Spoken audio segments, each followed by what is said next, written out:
nabigeenu sallallahu alayhi wasallam wuxuu yiri xumaanta gacan ku suuli haddaad ku suulin weydo af ku suuli haddaad ku suulin weydo wax way ka aamus ama meesha iskaga haajir maanta inagu xumaanta gacanteena iyo afkeena waa ku suulin karnaa Soomaaliyeed labada qof magaca Ilaahay waa wada joogan nin baa wacay wuxuu ii sheegay rashku wacay rashka markuu wacay wuxuu ii sheegay inay istaahil ka dhinac hadlaysay waan inay asxaabiyiin oo magaalo wada joogan ina magacaabana maraba social media ninkaas kuma jiro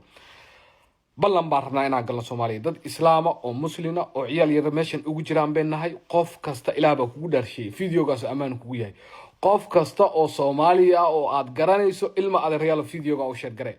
ahdi iyo ballan baa wada galeynaa wargaaladii baa intay ahdi iyo ballan galeen ka soo baxay 2024 dhamaadkiisii waxa jiray mid gaalada wareeriyo oo lahim cook dhihi jiray gaalado dhan ahdi iyo ballan waxay ku galeen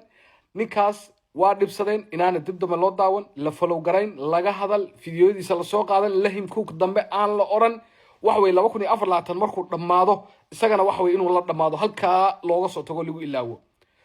ilma adeerayaal istaahil iyo rashka Soomaaliyeed ballanta aan wada galno oo aan isdhaarsanno oo wax way ahdigaas aan oofino wax yar baa ka dhiman fiidiyoga qof kasta oo Soomaaliya aad garanayso xumaanta gacanteena iyo afkeena inaga ku suulin karnaa aan isgaarsiino 31 bisha 12aad istaahil iyo rashka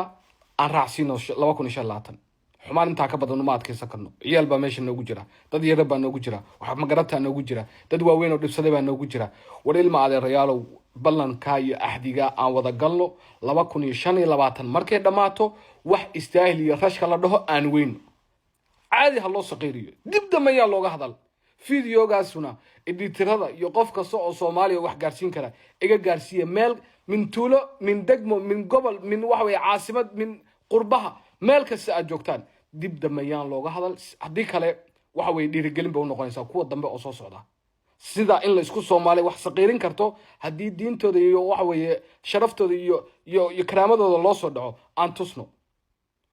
bilaa عليك Soomaaliya dhan iga gaarsiya labadaas wax way laba kale ama saddex kale ama afar kale bay hormuud u noqonayaan marka 2025 ahdigeenu iyo ballanteenu waxa weeye istaahiliya rashka dambe inaanan la maqan wabillahi tawfiiq daawade adiguna fikirkaaga nagula wadaag qaybta comment-ka